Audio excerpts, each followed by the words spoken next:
Tidak sampai 3 menit teman-teman sudah bisa paham cara membongkar ataupun mengatasi mesin berasap di bagian knalpot ya. Nah ini di motor Yamaha Mio M3 Pino 125 ataupun Soul GT 125 ataupun Yamaha Lexi itu sama ya. Nah saya sengaja pisahkan mesin dari rangkanya untuk mempermudah saya untuk membersihkan bagian mesinnya. Meskipun tidak dipisahkan itu juga tidak apa-apa, tergantung selera masing-masing. Oke, pertama-tama yang harus kita kerjakan dan kita siapkan, kita buka knalpot menggunakan kunci 12T dan kunci 14. Kemudian bagian cover kita lepas menggunakan obeng plus dan kunci T8. Kemudian tinggal kita lepas semua komponennya, selang hawa. Kemudian bagian manifold throttle body kita lepas menggunakan kunci 10D 10T ya, bukan D, dan kunci L4 untuk membuka kleman. Kemudian di bagian tutup head kita lepas menggunakan kunci 10T. Kemudian tinggal kita ketuk dan sudah terlepas ya teman-teman. Kita topkan dulu ya. Kemudian tinggal kita lepas baut gigi sintrik menggunakan kunci 10 ya. Di sini saya menggunakan impact supaya lebih mudah. Kalau nggak pakai impact tinggal tahan aja di bagian magnet, tinggal buka menggunakan kunci shock. Kemudian untuk baut moor headnya kita lepas menggunakan kunci 12 shock. Kemudian di bagian pinggir baut yang panjang kita lepas menggunakan kunci L5 2 biji ya, atas dan bawah. Setelah itu tinggal kita proses pencongkelan saja di bagian sela-sela antara blok head dan blok piston. Nah seperti ini caranya, jadi sangat mudah sekali, apalagi motor matic itu cuma sedikit komponennya ya, jadi kita bisa paham. Nah setelah itu tinggal kita lepas gigi sintrik, kemudian lidah tensioner kita lepaskan, kemudian blok piston tinggal kita lepaskan ya. Nah jadi sangat mudah sekali cara bongkarnya. Nah bisa kita lihat sendiri di bagian liner itu sudah baret-baret ya, di bagian piston pun sudah baret-baret, dan sisa pembakaran itu sudah tembus ke crankcase mesin ya. Nah di belakang piston pun sudah kotor. Kemudian tinggal kita lepas sepi pengunci pen piston, kita kasih kain supaya tidak masuk ke dalam mesin saat pembongkaran. Nah ini pistonnya sudah terlepas ya. Nah jadi ini penyebab motor ngebul ataupun berasap diakibatkan oleh piston ataupun liner yang sudah baret-baret. Jadi kita harus ganti blok yang baru kalau di motor Yamaha blok diasil ataupun bisa juga di overboss. Nah setelah saya bersihkan tinggal kita proses pengecekan jalur oli ya, jalur oli yang masuk ke head dan yang masuk ke oil jet untuk melumasi di bagian belakang piston. Kita gunakan karet supaya setang piston tidak nempel ke crankcase. Nah olinya udah lancar, kemudian tinggal kita cek jalur yang menuju oil jetnya menggunakan cleaner sambil kita bersihkan. Oke, jadi sampai di sini dulu untuk prosesnya. Nanti untuk proses pemasangannya kita lanjut di part 2-nya. Oke teman-teman, di video kali ini kita lanjut part 2 proses pemasangan bagian mesin Mio M3. Nah pertama-tama kita perhatikan bos senternya sebelah kiri, atas dan bawah. Kemudian tinggal kita pasang bagian packing ya, mau packing kertas ataupun packing seng. Kemudian bagian stang piston kita kasih pelumasan, kasih oli. Dan untuk bagian mesinnya udah saya bersihkan ya. Nah dan untuk ring piston udah saya pasang. Kemudian topnya itu yang ada titiknya menghadap ke bawah ya teman-teman, jadi jangan sampai salah.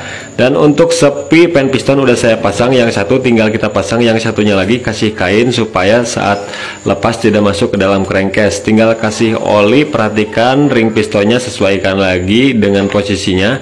Tinggal kita kasih oli di bagian linernya ya. Nah oke, kita proses pemasangan pistonnya.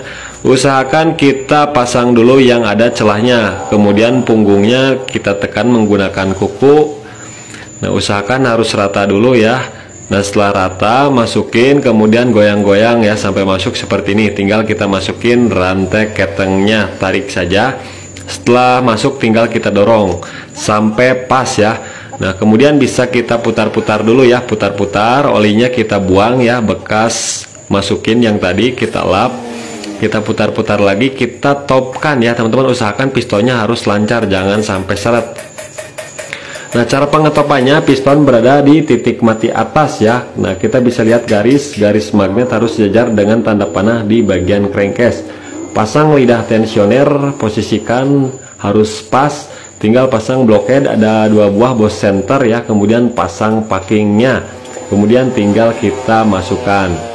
Nah, untuk bos centernya ini udah lengket di bagian blockhead, jadi nggak saya lepas. Nah, kita dorong seperti ini sampai masuk, kemudian pasang ring ya, yang kotak seperti ini, tanda panahnya menghadap atas. Untuk ringnya tinggal kita pasang bagian murnya, keempat bijinya. Kemudian baut yang panjang sebelah kiri, baut L kita pasangkan juga, ada ring ya. Nah, kita proses pengencangan dulu secara bertahap ya, jangan dikencengin satu-satu. Nah, di sini saya menggunakan kunci torsi di angka 24,5 Nm. Jadi jangan langsung kencang, kita bertahap dulu ya, secara silang kita kencangkan supaya rata. Nah, beberapa kali bertahap ya. Oke, setelah itu baru tinggal kita proses pengencangan ya, sampai bunyi truk. Kalau udah truk itu udah ya, udah kencang. Dan untuk bagian baut L yang pinggir, kalau mau pakai kunci torsi di angka 14 Nm. Cukup manual saja ya, di sini saya mengencangkannya. Nah, setelah kencang semuanya, tinggal kita pasang penekan tensioner. Kita putar ke kanan menggunakan obeng min kecil sampai mengunci, tinggal kita pasang. Ada packing ya, udah ada packing, tinggal kita pasang bautnya, kemudian langsung saja kita kencangkan. Nah, setelah itu tinggal kita siapkan gigi sintrik ya teman-teman, usahakan udah top ya, jadi jangan berubah. Kemudian pasang gigi sintrik. Nah, yang ada garisnya ini menghadap ke atas ya, 40 derajatan ya, jadi garisnya itu harus sejajar dengan garis yang ada di bagian blockhead. Nah, seperti ini topnya ya.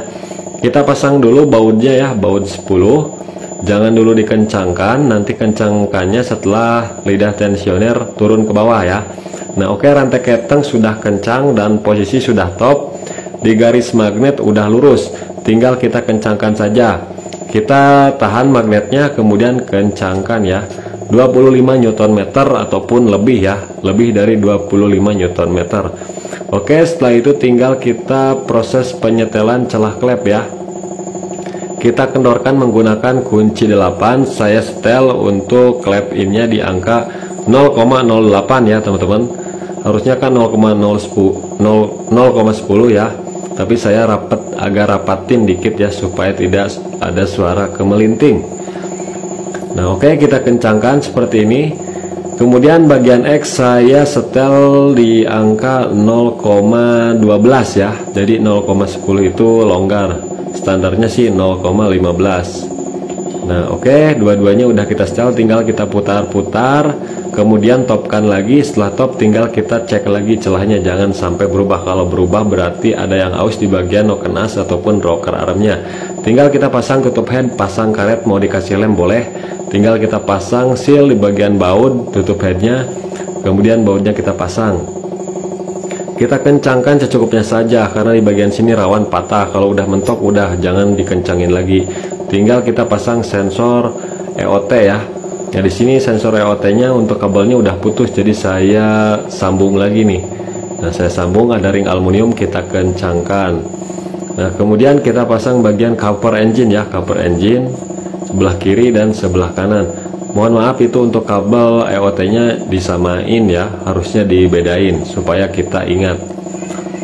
Nah, oke, kemudian tinggal kita kencangkan menggunakan baut skrup, yang atas 1, kemudian yang bawah ada 2 biji, kemudian yang belakang, kalau yang belakang itu menggunakan baut 8 ya, jadi kita kencangkannya menggunakan kunci 8. Nah, kemudian di bawah ada 1, perhatikan ada bos ya, jadi bosnya jangan sampai lepas. Kalau bosnya lepas ketika dikencangkan nanti plastiknya melar. Kemudian pasang cover kipasnya ya, kita sama menggunakan baut skrup 3 biji.